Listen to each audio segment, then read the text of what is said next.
السلام علیکم ورحمۃ اللہ وبرکاتہ۔ کعبۃ اللہ شریف کے شہید ہونے کے متعلق احادیث میں تفصیل کے ساتھ ذکر کیا گیا ہے۔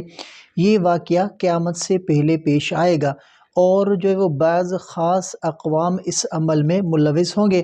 اس کے بارے میں مختلف صحیح روایات اور تفصیلات موجود ہیں جنہیں نبی اکرم صلی اللہ علیہ وآلہ وسلم نے اپنی حدیثوں میں بیان کیا ہے۔ ان روایات میں چند اہم نکات اور تفصیل ہیں جو آج کی اس ویڈیو میں انشاءاللہ آپ کے سامنے شیئر کیے جائیں گے، تو ویڈیو کو آخر تک لازمی دیکھیے گا، اور اگر چینل پر نئے ہیں تو سبسکرائب لازمی کیجیے گا۔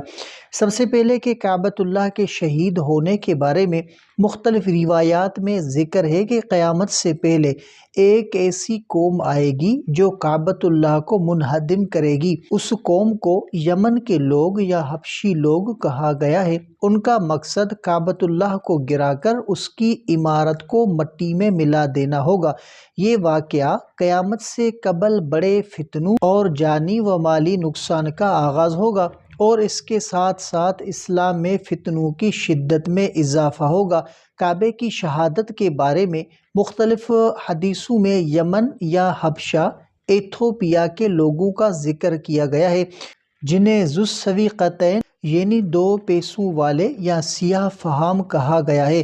رسول اللہ صلی اللہ علیہ وآلہ وسلم نے فرمایا کہ کعبے کو وہ لوگ شہید کریں گے جن کے وہ پاس دھاری والی پیٹیاں ہوں گی، اور وہ حبشی سیاہ فام لوگ ہوں گے۔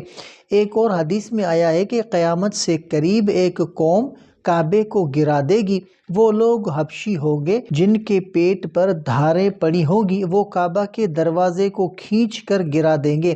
یہ روایت واضح کرتی ہے کہ کعبہ کی شہادت ایک حبشی قوم کے ہاتھوں ہوگی۔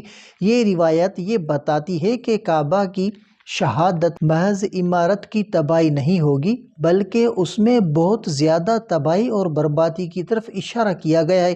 ان لوگوں کا مقصد صرف کعبہ کو گرانا نہیں، بلکہ اس کی عمارت کو مکمل طور پر تباہ کرنا ہوگا۔ حدیث میں ذکر کیا گیا ہے کہ کعبے کی عمارت کو گرا دیا جائے گا۔ اس عمل کے بعد وہ طواف کعبہ بھی موقوف ہو جائے گا۔ یہ عمل اس وقت کی ایک بڑے فتنے کی علامت ہوگا جس کے بعد پورے عالم اسلام میں ایک کشمکش اور فتنے کا آغاز ہوگا۔ کعبہ کی شہادت قیامت کے قریب ترین علامتوں میں سے ایک ہے۔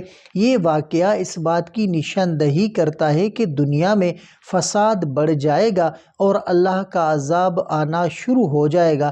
اس کے بعد دنیا میں مختلف فتنوں اور انتشار کا آغاز ہوگا، جس میں لوگوں کے دلوں میں خوف اور بے چینی پھیل جائے گی۔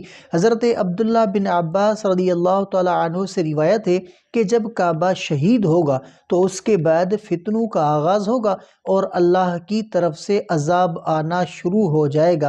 اور کعبے کی شہادت کے بعد ایک اور وہ بڑا فتنہ پیش آئے گا جس میں لوگ اپنی جانوں اور مالوں کے بارے میں شدید پریشانی میں مبتلا ہوں گے۔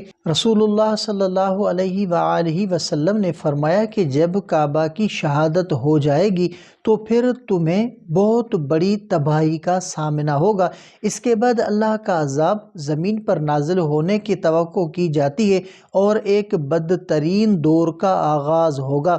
کعبۃ اللہ کی شہادت کا واقعہ ایک علامت کے طور پر ہوگا جس کا مقصد مسلمانوں کو اللہ کی طاقت اور قدرت کا احساس دلانا ہے۔ یہ قیامت کے قریب آنے والے فتنوں اور عذاب کی پیشگوئی ہے۔ اس کے بعد دنیا کے حالات اتنے سنگین ہوں گے کہ انسانوں کو اپنی تقدیر کا خوف ہوگا۔ کعبہ کی شہادت کے بعد ایک اہم علامت اور بڑا واقعہ پیش آئے گا، حضرت مہدی علیہ السلام کا ظہور۔ اس کے بعد امام مہدی علیہ السلام کا ظہور ہوگا جو اسلام کے اصولوں کو دوبارہ زندہ کرے گا اور مسلمانوں کو صحیح راہ پر لائے گا۔